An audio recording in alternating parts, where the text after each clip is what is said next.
You have arrived at Laughbox, the podcast for the Association of Applied and Therapeutic Humor. We are so excited you're here.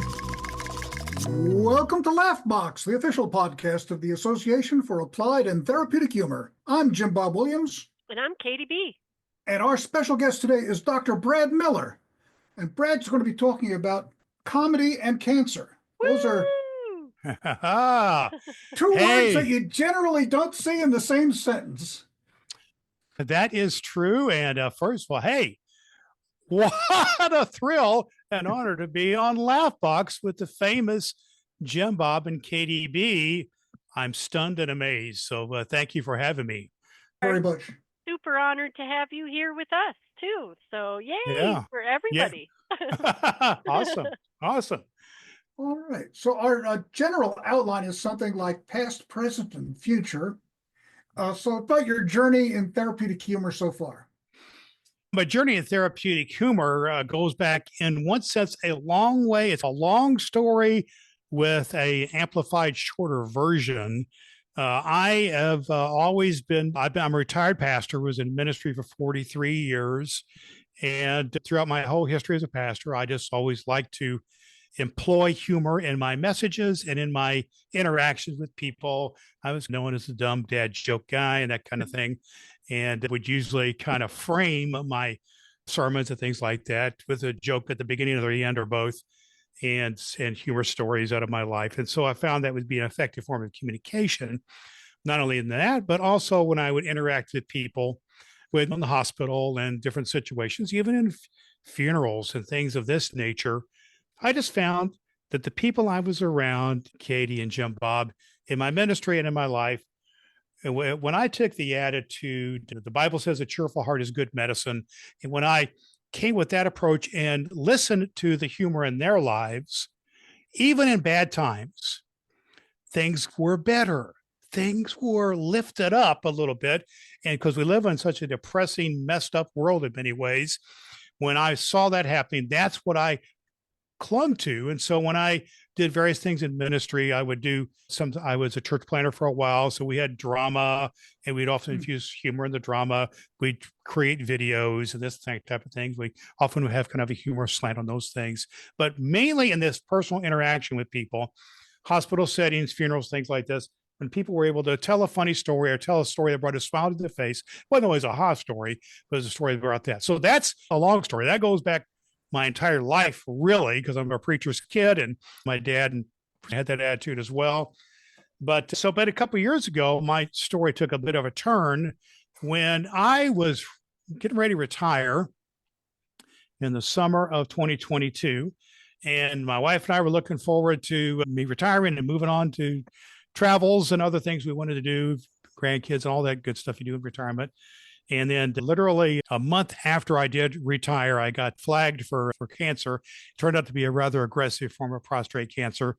And that meant all the rigmarole of testing and so on, and eventually surgery. But my first reaction was to laugh to keep from crying because it was so daggone devastating to me, even though I'd gone through all this training, all this stuff, and all these experiences with other people, including people in my own family. My own dad died of cancer, things of that nature. But it hit me hard.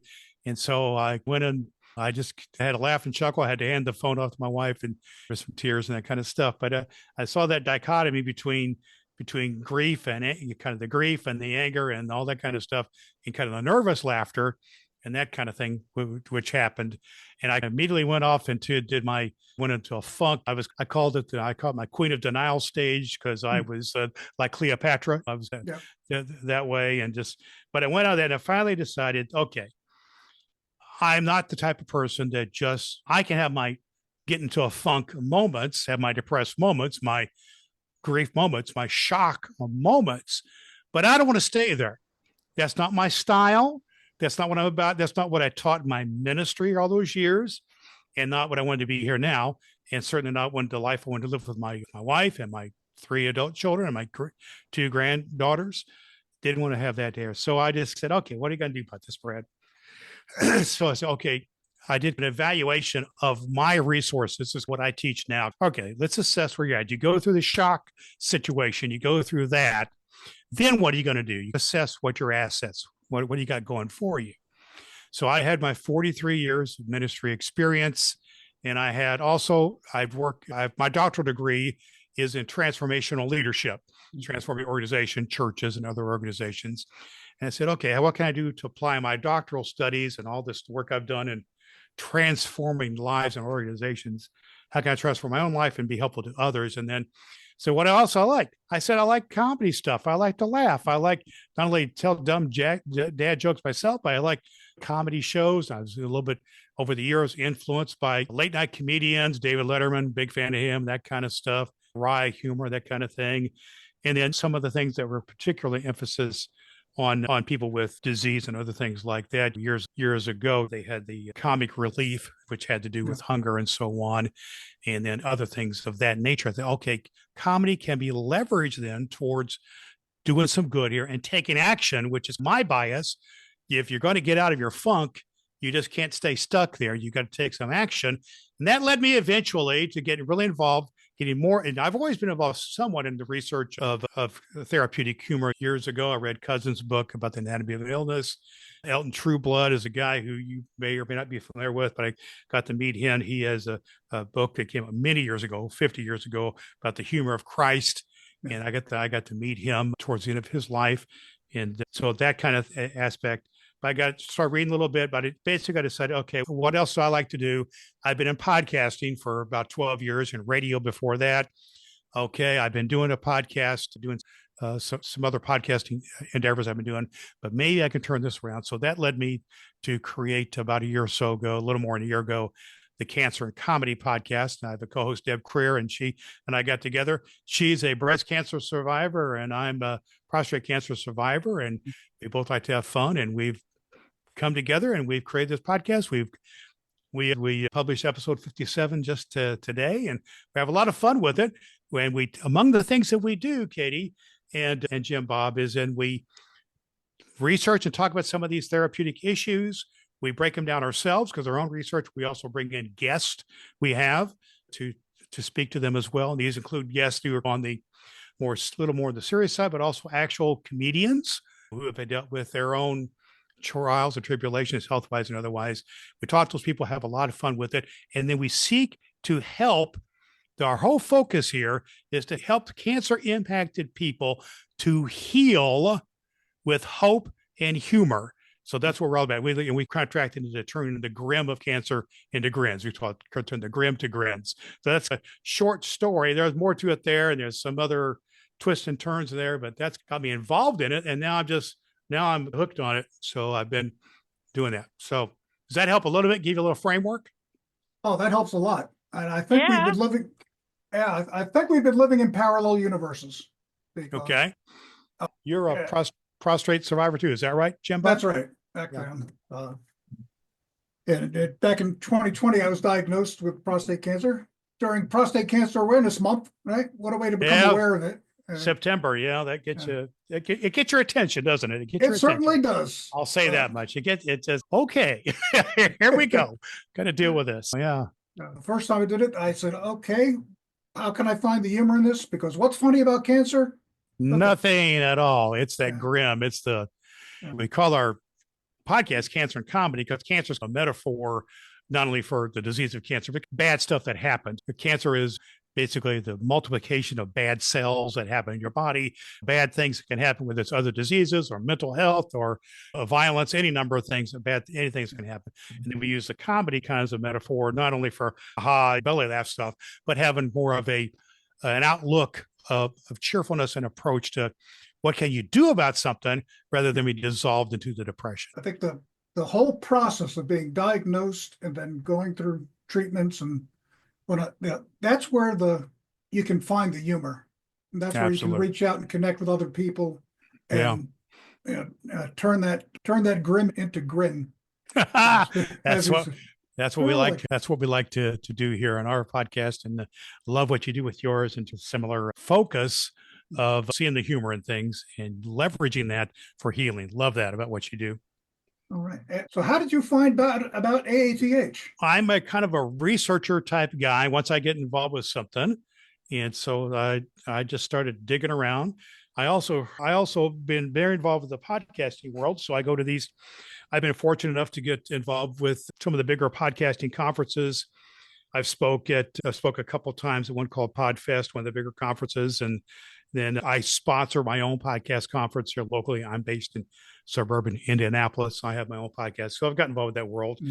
And I heard about just I went in the comedy track in some of these conferences, and then somewhere along the line, someone mentioned about AATH, so I looked you up and found you there. Year and almost 2 years ago now, I found you folks about that, heard about you, and then what I heard, and it was resonated with what my interests are. And yeah, so I like what you do. I know you've got your podcast seems to be doing great, and you two have a great rapport with one another, with your guests. Love it. And I'm here to serve your audience best I can.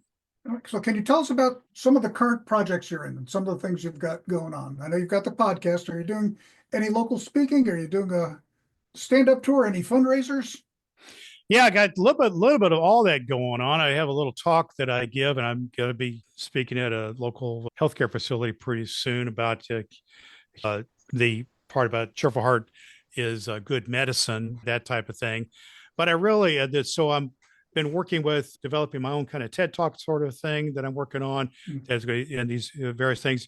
I did a presentation about the launching of the podcast here a while back, where I indicated how we were able to get on local TV and get our message out, and how we're able to, that local TV went into a nationwide network of independent television stations from Sacramento, California to Tampa, Florida. We were across the board there. So we shared our message because we sponsored a local comedy show as a part of the launch of our podcast last year about this time.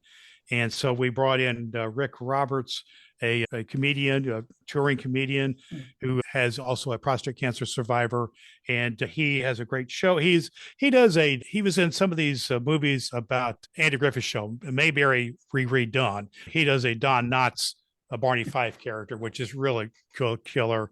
But he has a great show, and so we brought him in to do a local comedy show fundraiser, which we then put out there into the world otherwise as well. So we raised some money for cancer. We got great local awareness for this, which got us some impact. It's got me some more opportunities, including, what we're doing right here to share what I'm working on. And then we're going to bring him back in January, and we're going to have another cancer fundraiser there with that. It's also led me then to have inroads into not a local community, because I'm involved with podcasting networks and television networks here locally, which has also got me connected with one of our major research hospitals here, which may lead me to doing some training and so on with their staff, and possibly some interaction with other people, maybe patients and that type of thing. It's one of our big teaching university hospitals here, which has given me at least that opportunity. We're having these conversations. You guys probably appreciate that these conversations are a little bit, when you deal with some of the medical folks, they're a little bit dicey in the sense of they don't quite get it. Not everybody quite gets it. So we're having those conversations, but our foot is in the door in those places. And our foot is definitely in the door with healthcare facilities, because they're looking for programming for people to come in and help brighten the day of retired folks, basically. That's what I do. But so that helps a little bit. I'm looking for leaning into that. I'm developing this TED style talk that I'm looking to do. So I'm working with kind of a coach to do a TED talk here about this, and the talk that I'm working on. And so that it's really leaning into my own experience about my prostate cancer. And I'm trying to be sensitive about it, but also to be pertinent and direct about it. I call my working title is Impotence, Incontinence, and Insolence: The Fun and Facts About Coping with Prostate Cancer with Hope and Humor. Because the three eyes, I love it. Yeah, I just found that when I had prostate cancer, okay, what happens to you then? And it's a little bit sensitive, but hey, I'm going to go there with you. We can go there here with it here. But it's just that what happens. Then this is a cancer journey, I think, for everybody in one degree, but I'm just focused on my own experience. You go through the insane period. What in the heck is happening to me here? It's dizzy. It just throws you off. It just it knocks you on your heels. And I call that the insane part of things. You're nuts. You can't focus on anything. And that's when you got to try to cope. And then the next part of this is the incontinence part is when you literally in prostate cancer, they say, hey, in my case, it was a very aggressive form of cancer. And the doc said, hey, if you don't do something about this, you're probably not going to, you're going to be very sick in a year or two, and you're not going to be here in 3 or 4 years. And God, okay, get your attention. You're going to be, if you don't do something about this, you're going to be dead in 3 years. And then also here, oh, by the way, you're going to be incontinent, which has no control over your bladder and other things. Yeah. So that's a lack of control, which I don't like. And I don't think many people like being out of control. So and then the impetus part is, oh, by the way, not only are you going to die in a couple of years, and not only going to lose control of your bladder, your sex life is going to be completely messed up. So that doesn't make me happy either. Yeah. I don't think it makes a whole lot of people very happy. It's going to mess. And that's a matter of power. Impotence means potent. Yeah. So that takes away your power. So what does cancer then take away? Or what does these bad things take away? It drives you insane. It takes away your control. It takes away your power. And then the last my little deal there is it makes you insolent. It makes you mad. It makes you kind of ticked off because that's the selfish part. And what I was turning into, Katie and Jim Bob, I wasn't a very good husband. I wasn't a very good dad. I wasn't a very good friend and all that stuff. I was just upset about things. And so I work on this talk here. Here's these things you got, and what do you do about it? And I have a whole process then, and I have a gift for your audience too, that'll give them a little bit of taste of this, that I call the ACTS plan, ACTS, is how do you deal with this, but how do you take control? And I'll just break it down for you briefly here, and then we can talk about more if you want to. And the ACTS plan, which is what I teach, I've taught some form of this through my whole ministry. The A is to take action, and that's dealing with the crisis at hand. That's crisis management at hand and doing something about it rather than just letting the cancer or whatever it is, take over, which you can do. And a lot of people do that. And part of what and really the tendency is to say the heck with it and give up. And so that's the tendency. But the action place is to, what are you going to take action to do about it? And that goes to the medical stuff, that goes to your mental health. It goes, what do you need to do? Crisis management. The C in the word ACTS is to connect with something greater than self. In my case, I like to take it in a spiritual realm, connect with a higher power, but it can be connect with friends or family, an emotional state, connecting with something beyond self, not seeing yourself in that selfish mode, and to go to that place where that can deal, I believe, when you get that. But the action piece is the crisis management of that insane part. And then the connect part is dealing with that discomfort, because if you go to a place of some comfort spiritually, people, otherwise it can give you some comfort to deal with what is incontinence is uncomfortable. It's just not comfortable. So that gives you some comfort there. And then the T in the word ACTS is to think strategically. That's your plan. How are you going to apply all this kind of stuff? How are you going to be your day-to-day kind of thing that you're going to do? And that has to do with impotence. That's a response to impotence, which is taking control, which you can control, and then apply that accordingly, whatever that means. It may mean you change your healthcare habits. It may mean that you spend more time journaling or something like this, whatever it is, but it means thinking strategically and applying. That's your daily plan, and that's your daily habits and things of that nature, how you live your life. And then, so that's taking control of taking power back where you had that. And then the last part, I believe, is to deal with the selfishness and the meanness of the insolence, is to have something to create. This is where you give back something else. This is where you give back, and that's the S of the word ACTS, is to serve others with love. That's the emotional aspect of this. And so I've got my own plan of how I do that, but I also like to teach others how to do that. So in my case, my action was to get off my rear end and to take action to create a podcast, The C was I got a little deeper in my spiritual life. I got involved with a church, and I got some connections there, some things there spiritually. I got a little more involved with journaling and things of that nature.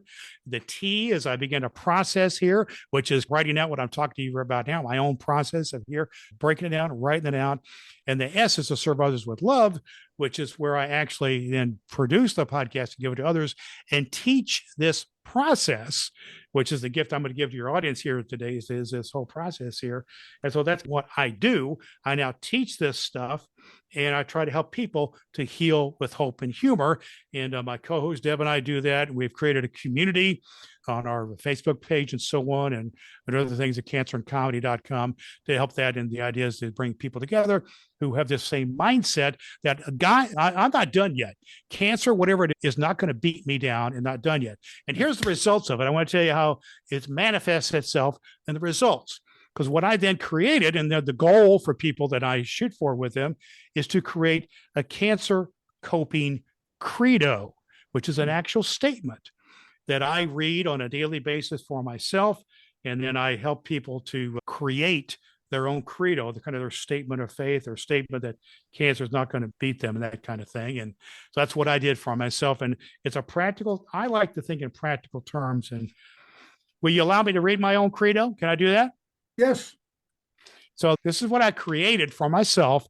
And this is what I help people create through that ACTS process and the ACTS process. And just, I wrote this out about a year ago. I keep it posted right here in my office. So I'm in my home office every day. I see it every day. I read it every day. And just simply, this I, Brad Miller, will not let cancer define me. I will leverage cancer to refine my life to the better in my relationships and to drive me forward in my remaining days to fulfill the mission of sharing a message of healing through hope and humor and teaching the biblical message that a cheerful heart is good medicine, but a crushed spirit dries up the bones. So that's a direct quote from Proverbs 17. But that's what I do. And that's what I try to teach people to do. Now, I've talked a lot here, and I apologize, but one thing that came to me when you're talking, you talk about the insanity, incontinence, impotence, and insolence. Like the song goes, if you're happy and you know it, then you haven't been diagnosed with prostate cancer. I love it.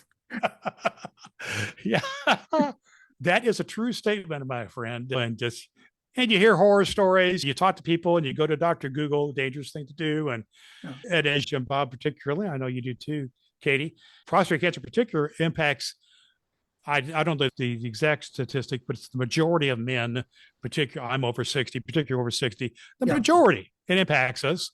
And it's also, I believe, and see what you think, Jim Bob, particularly, an underserved area, and that even though it's prevalent, there's not a lot of people who are responding to it in terms of what are the actual kind of psychosocial, sexual, and marital, family dynamics, all kinds of stuff that go on here, not just in the physical ramifications, all the other stuff too. And I want to dive in a little deeper in that kind of stuff. Yeah, I try to be helpful. Yeah, I found that to be the case. I don't know whether it's because it's involving your private parts or whatnot that people don't like to talk about it or whatnot, but there really was, when I went to look for support, I really didn't see a lot out there. Okay. There's a fair amount about the medical part of it and some of the details and all the stuff that you can do to respond to it. But the mental, spiritual, and the emotional side and the interpersonal side of it is underserved, I believe. And so I believe that stuff like therapeutic humor can be approached to something that's a little bit sensitive, a little bit, whatever you want to say, crude. I don't want you to say it. That's not exactly the word I want to use. It's a little bit awkward for some folks to deal with. Call it deep. It's a little bit deep. Yeah, a little bit deep. That's true. And grief is deep, and yes, it's part of a grief thing. And so what do you think, Katie? I've talked on it here. Am I on target at all with what I'm talking about? No, we like that you talk a lot. That's good. This show is about you today. I will share that my uncle is retired now, but he was a urological oncologist, famous with the University of Michigan, famous around the world for exactly what you guys are talking about. And he wasn't interested in nutrition. He wasn't interested in humor. He's still alive. But like when I was trying to approach with nutrition and lightheartedness. That wasn't exactly his way. It was very serious. Yeah. And my mom's a dual breast cancer survivor. And I will say that one of our favorite moments together was when she thought she had a spot on her liver, and that was it. And I brought up the idea of getting spiritual by experimenting with psilocybin mushrooms. And we laughed like more than we had laughed in a very long time in the lobby of the hospital, just about becoming incontinent because we were laughing so hard. And that actually is a memory that both of us go back to and think, oh, what a funny moment. She really thought it was over. If she had a spot on her liver, she had a limited amount of time. Luckily, the scan was incorrect, and so she's still with us. And I want to say she struggles with she's very religious, but she struggles with the humor side and the appreciation of still being alive side. And I try and bring therapeutic humor to her as discussions and family memories and things like that lighten her up. And so I love what you're talking about. Well, just to take an aside bar there, what you mentioned with your aunt, I believe it was, or your mom, and with the religious aspects and so on, that this gets a little awkward and a little strange for some people and that kind of stuff. But the Bible has a lot of stuff about humor in it. It does. Trublet talks. There are 30 plus passages that had one I mentioned here from Proverbs, just one of them. That's just one aspect. And certainly that whole severe aspect of some religious upbringing generally doesn't help. It just doesn't help as much as you would. So I try to come from a different angle on that. And I believe it is valid. It is valid to have joy. It's joy is what we're talking about here. It's some people equate humor with belly laughs or something that's inappropriate. That's not what I'm talking about here. You need to have appropriate humor. It may be a little weird. You talk about incontinence and that kind of stuff. It can be a little gross and weird stuff. Can talk about whatever. In my case, one of my granddaughters was like a year and a half or 2 years old. We're going through this, and my family, we talk about grandpa and the granddaughter are having diaper issues together or whatever it was. And here we are, kiddo, just you and me, and we're going through it together. But that Proverbs 17 is something I could send to my mom today. To remind her how important it is to stay cheerful. And because she still struggles, she's 85, and so life is a bit hard. She's in a wheelchair and stuff, and she struggles. It's a kind of a constant movement toward, hey, Mom, gratitude, humor, let's talk Proverbs, and help her understand the value of trying herself to empower herself to be happier. The other part of that proverb is, I can't see it there. Wow, that's great. I want to take a screenshot. There it is. Hold on. Mary Hart is, there you go. That's on my business card. There you Got go. It. Awesome. Oh, awesome. Good for you. Mary Nice, Hart I got it. But just to just reflect with Katie for a second there, the other part of that verse, I hate to be preacher guy here for a minute, but I will. The other part of that verse is it says the cheerful heart is good medicine, but it also says that in the same verse that a crushed spirit dries up the bones. Yes. And so that's the other side of it. So many people, it doesn't have to be, you don't have to have cancer, be 85 to have a crushed spirit. Right. We know that depression and loneliness is a crushed spirit in our world right now. But am I saying that's a response to a crushed spirit, because a crushed spirit is so incredibly prevalent? And as you do, my mother is 85 as well, and she's having heart surgery next week. So we're dealing with some of this stuff right now. Yeah. But you got to have both sides there. You have both sides of it here, but you got to have both sides. Right. And we're dealing with a loneliness epidemic all over the country. Oh my gosh. It is ridiculous.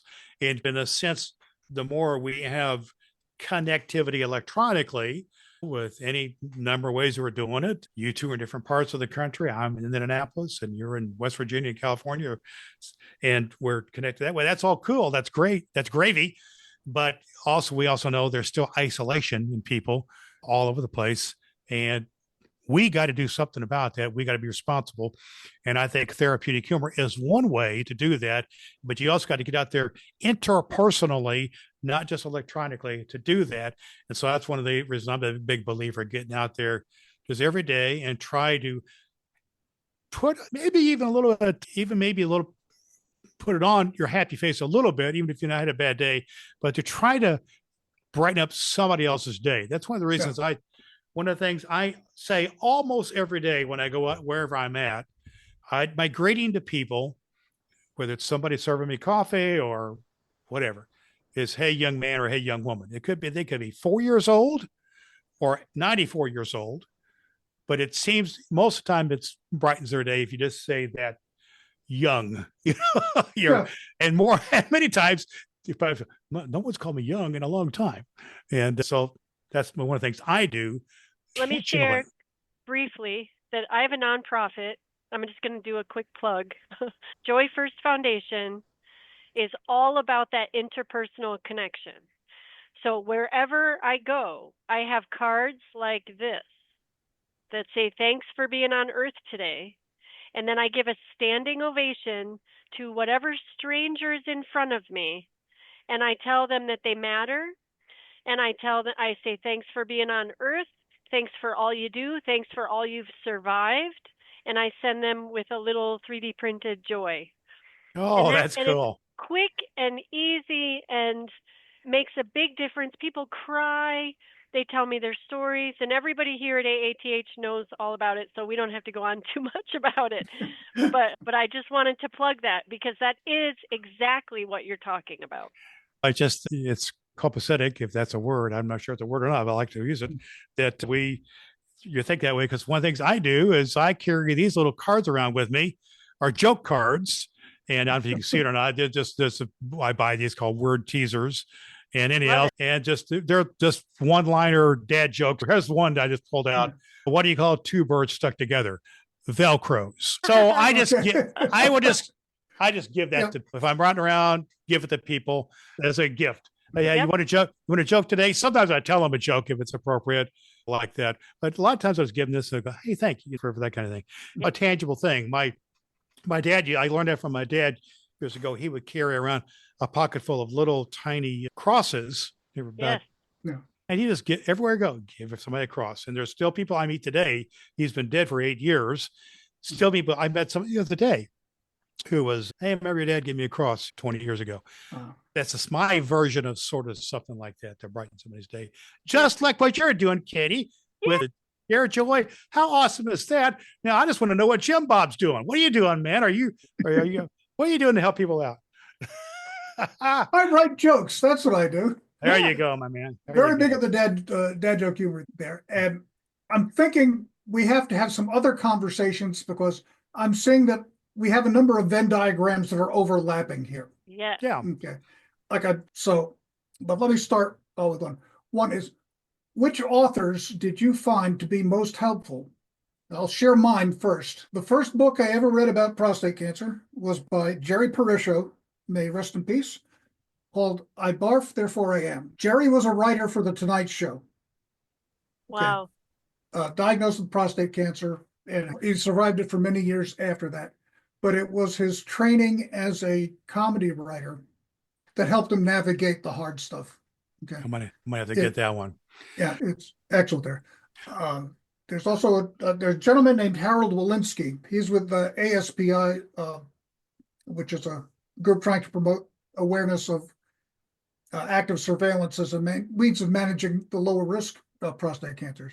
Right. He and I actually sponsored a contest last year for prostate-related humor, and I'm thinking it's time to reload that and perhaps take it to the next level next year. Prostate-related humor.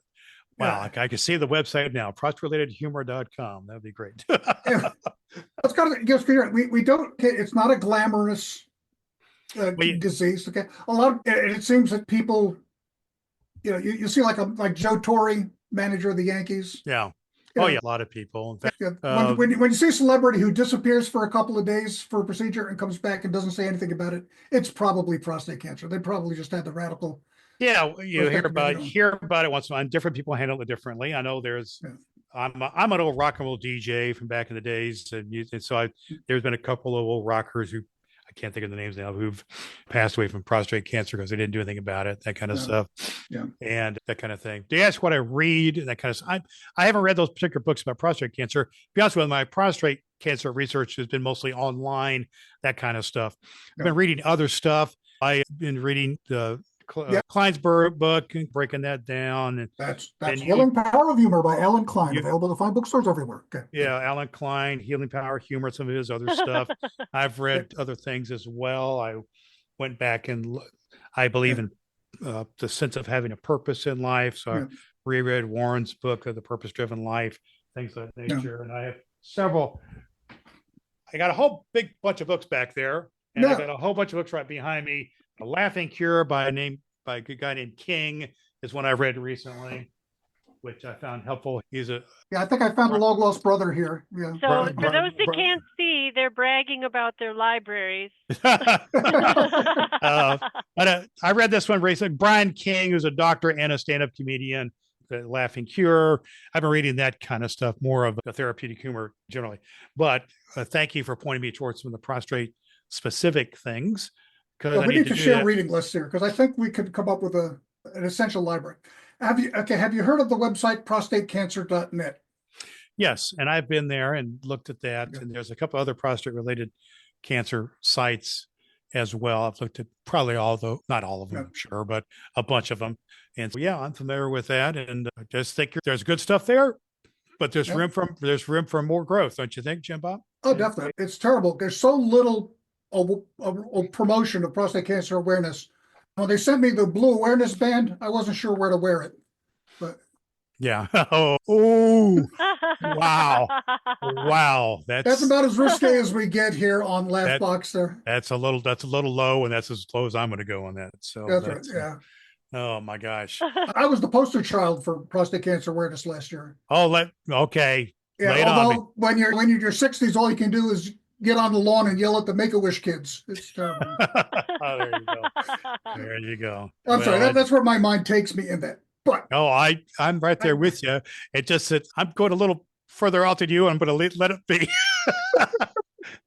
But it can lead you that way, and you can go to. I just to talk about comedians in this whole area. For instance, I've had a few guests on my show who've deal with some pretty severe. I had a comedian, a guy named Frank King on my show. Suicide comic? Yeah, suicide awareness. Whoa, he was a guest on my show, and he was a writer for Jay Leno's Tonight Show, and he has a great take on suicide awareness. So we deal with not only cancer and prostate cancer and all kinds of stuff like that. I had another fellow on. I had a woman just on my show. Just the episode just went live today. Older woman in her 60s or 70s. I'm not sure how she is, I shouldn't say, but she dealt with breast cancer, a very aggressive form of breast cancer. And she leveraged that to become a stand-up comic. And now she even has her own community at Tampa, Florida. So I've been praying about her in that regard. She hosts shows and does open mic nights, particularly for this type of things. So she's done that. I had another guy on our show, guy named Ed Raminsky, who was at 26 years old, was a performer in a Broadway style show, a traveling Broadway style show, ended up with terrible chronic illness. And his book is called Cancer and Musical Theater and Other Chronic Illnesses. And he has some great stories to tell about musical theater. He relates it to musical theater. And then they've got those kind of things. Then I had a local guy one of the local news guys here, whose daughter had at age 3 or 4 had bad leukemia, real bad. But he relates how his daughter saved him by his daughter laughing through the cancer that she had. So he has that kind of story. So we talk not only about the actual victims, but I call it cancer impacted people, because it's the whole family, it's the whole community, it's everybody and who's involved. In fact, we've had several shows, Deb Kerr, my co-host, about caregivers and how they are so much impacted by all this kind of thing. And that's a whole nother track there, but they're definitely underserved. Absolutely. I want to tell you, if I can, I want to make sure that your audience knows that I have a gift for them if they would like to take advantage of it. Can I share that with you? Of course. I mentioned to you that I have my plan here that I put out called the ACTS plan, ACTS, and I put that into form of a short audio course, 5 lessons, 10 minutes or so a piece. And if I just make it available to anybody who wants to have it, they just simply go to cancerandcomedy.com/free, cancerandcomedy.com/free, and boom, they'll get it. It's just 5 lessons. It's basically more or less what I outlined earlier, the ACTS plan, but it helps people get a handle on this, and then they can always go deeper if they want to. But I want to offer that as a gift to the Laugh Box audience from me, Dr. Brad Mailto. I'm not a medical doctor, but I'm a doctor of ministry, and I like to feel like I can offer something. We like to call it healing with hope and humor. That's what we like to say. Where can we find your podcast? Your website is cancerandcomedy.com. The best thing to do is we're everywhere, but we're on all the channels on audio and on YouTube. Best thing to go is simply go to cancerandcomedy.com/follow, and you'll get everything there. I try to make it as simple as possible. Just 2 things, cancer and comedy, just like it sounds, .com/follow. And you can follow all the links to every place you want to go. And if you want the free course, it's just cancerandcomedy.com/free. And I will say, if people then reach out through the website to me, I respond personally every single time. And then we also are always looking for those little tidbits, those little stories of lifting. We like to call our fans, our followers, and their growing number, we call them lifters. We call them, because it's short for lifter uppers, because that's the approach we want to take with the people who follow us, because so much is a downer, right? So much in the world is a downer. So we want to be the opposite of that. We want to provide a means to be a lifter upper. So we call them lifters. So we have a voice message section as well on our website. People can leave us a voice message. You can leave us a written message in the comment section of the website. We love to hear from you people. And oh, by the way, we've got a couple of our guests on our podcast just that way. So we're wide open to this. We're building community. That is so important to us. And I just want to say this here. Yes, I believe the solution to all this kind of stuff is I like to use alliterations. You heard the thing earlier about the eyes and all that kind of stuff. I also like to think about how the healing part of this has to do with the 4 C's. And that is, you got to cope. You got to cope with the thing at first, then you got to connect with others. We talked about that, and to have the connection part, and then the conversion kind of thing, but then also the community. That's what I mentioned to you here. It's so important to have community. That's what you guys are doing such a great job with at AATH, building community, not only through your podcast, but through your website and through your conference and all the things you're working on, building community. That is the key. The connection leads to community, because the crisis, and then you deal with this stuff, but you connect with other people interpersonally or online. Then you build community, which is the caring, where you share caring. That might be sharing a note. It might be sharing a Facebook post. It might be a physical thing. It might be buying somebody coffee, whatever it is. Building community. We're doing it on our Facebook page and other places, but mainly on our website. If people want to connect with me personally, I will respond to you personally. I promise that. If you go to our website at cancerandcomedy.com/follow, look me up. I'll be there. Okay. Awesome. I have a question for both of you. Yes. So what kind of thing can you say, I don't know how to put it differently, to the people that are currently being watched? Because a lot of times the PSA goes up and guys are being watched before any surgery happens or anything like that. And that can be, from my perspective, a woman, maybe that could be a scary place for guys to be. So what would you say, funny, not advice, whatever you want it to be, each of you, what would you say to the guys in waiting or observation? I can address that, because I've been in active surveillance now. It used to be called watchful waiting, everything, but in active surveillance, you develop a plan. You take regular blood tests, you look at to try to decide when you're going to have surgery or radiation or chemo or whatnot. Active surveillance, it is strange. You're stalking yourself. But I would say the thing to do that is to find a community, as Brad was saying that, of guys who are going through it. I can recommend some good websites, et cetera, on that, but to know that you're not going through it alone. And Jerry Parisho, who wrote this book I mentioned, when I got my first elevated PSA. I know Jerry through a mutual friend, a comedian and a comedy writer, Neil Berliner in Florida, who said, "Hey, you're worried about prostate cancer, you need to talk to Jerry." And he said, gave me a lot of excellent advice. And one of the things he mentioned was in having a second opinion, because if your numbers go up, there's more than one reason why a number can go up. It can be an infection that can, for example. And I went one time when it went up, went on antibiotics, it went back down, we're fine. There. The other thing I would say to look at is it's important to know whether you're at a high risk or low risk. And that involves looking at your family history. There are some biomarker genetic tests that can be done. They're imperfect. That's another tool you can use. And of course, then maybe you just want the peace of mind and say, let's remove it. I'll manage the incontinence and the other issues with it, but I just don't want that weight on my shoulders. And here's the main thing. Whatever you decide is right for you, that's fine. There's no one way.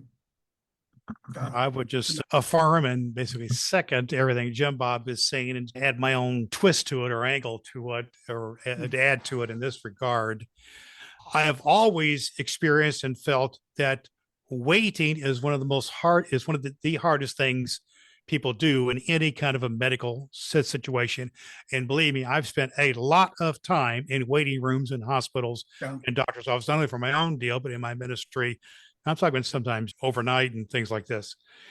Waiting is so hard. And if it's you who's doing the waiting, it's exacerbated.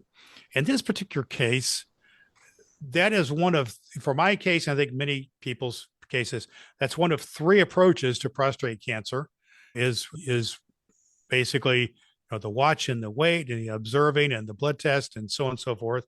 And the others are surgery and then radiation or chemo or something like that. In my case, those were the three options that were before me. And my doc said, you have a rather aggressive form here.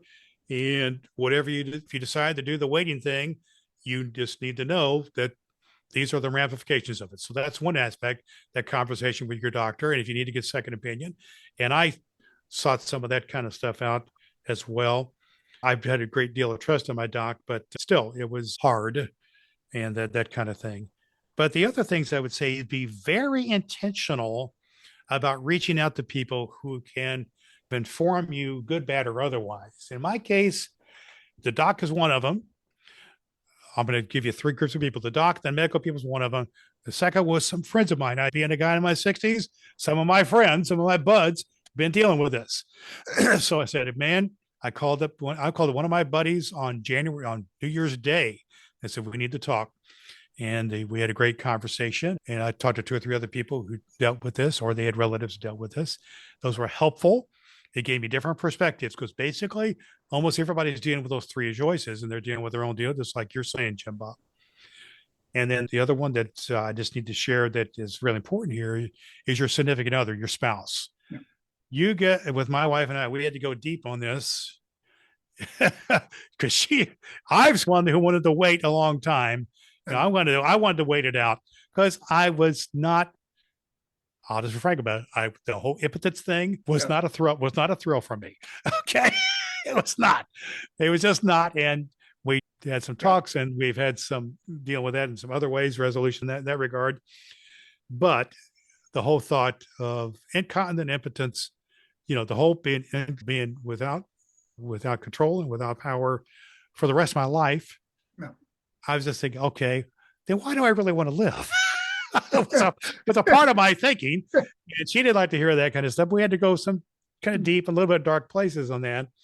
But that was the conversations. Those conversations had to be had. And ultimately, I'll say we made the decision to have the surgery. And it's a good thing. And I feel pretty good. And even some of the other issues and continence and impotence have been resolved. But that was not a sure thing at all in the beginning of this whole deal. Yeah. But I would just say those things. You got to have those conversations with your doc, with your friends, and with your significant other. And you need to go to those kind of uncomfortable places. Yeah. And I could see us doing this forever. You guys are this is an amazing conversation.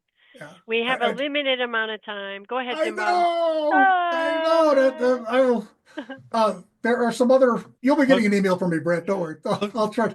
Yeah, maybe we'll do a follow-up in the beginning of the year because this is so interesting. But But I just, do have a. yeah, I need to ask Brett the question. Okay. And this lay it on me, man. Lay it on me. Is this a Thursday? Okay. Is this the Thursday question? This is the Thursday question. Okay. When somebody's going through cancer diagnosis or treatment or not, what do you want them to remember on Thursday? In my case, it's what I shared earlier about me is good morning, young man, good morning, young woman. That kind of that word young to me means vitality, and it means live your life to the fullest to the end. Mm-hmm. And so that's what it means for me. And so that's what I do. That's what I do. I try to do that every day, but even on a Thursday. And so that's what I try to do. Let me lay on you my one little funny story about my whole deal, and then you close it up, whatever you need to yes, do here. Please. But this is, I got several, we didn't get to, I told a couple of dumb jokes here, but this is one of my one kind of really funny and certainly a prostrate related funny story. But anyhow, and people who have prostate surgery and other kind of surgeries, you often go home with a catheter, that's part of the fun. You go home with the catheter. And so I was in the hospital a couple of days, went home with the catheter for 10 days and got home and just spent a lot of time in bed. But I finally got out of bed, and we had at that time a 17-year-old dog. And I went out in the hallway just to get out into the living room to watch TV and something. My dog, who has no energy and is incontinent herself at 17 years old, comes down the hallway. She's excited to see me. She starts to jump on me, but she gets tangled up in my catheter hose. No. And then she gets, and I yell at her because I'm not happy. She starts down the hallway. And so we took a little walk. The most tender, generous, the happiest walk I've had in a long time. And oh boy, and that was a sight to behold because you had an incontinent dog and a guy being taken a walk by his catheter hose, and who's just getting out of bed after the first time. So that's one of the stories I tell in my little talk that I do. So. She waited 17 years, but she finally got to be the one on the right end. Oh my goodness! Oh, and she, yeah. It was the most tenderest walk I've ever taken. Oh, Brad, this has been a massive pleasure. I think we have to bring you back at some point. Thanks for your velvety voice and your lovely story, and your activities and all that you do for the world. Thank you. My pleasure. It's a pleasure to be on LaughBox on the AATH group. Katie and Jim Bob, you are awesome. Love to be with you. And I'd love to serve your audience. Remember, cancerandcomedy.com/free. Get connected with me. This has been LaughBox, the official podcast of the Association for Applied and Therapeutic Humor, with a very massive, humongous thank you to Dr. Brad Miller. Just love talking to you. And this is, I hope this is the first of many long conversations. LaughBox is a production of the Association for Applied and Therapeutic Humor. Visit us online at www.aath.org. Follow us on social media, Facebook, Twitter, Instagram, or LinkedIn. Music by Gary Rubio. For more information, www.garyrubiomusic.com.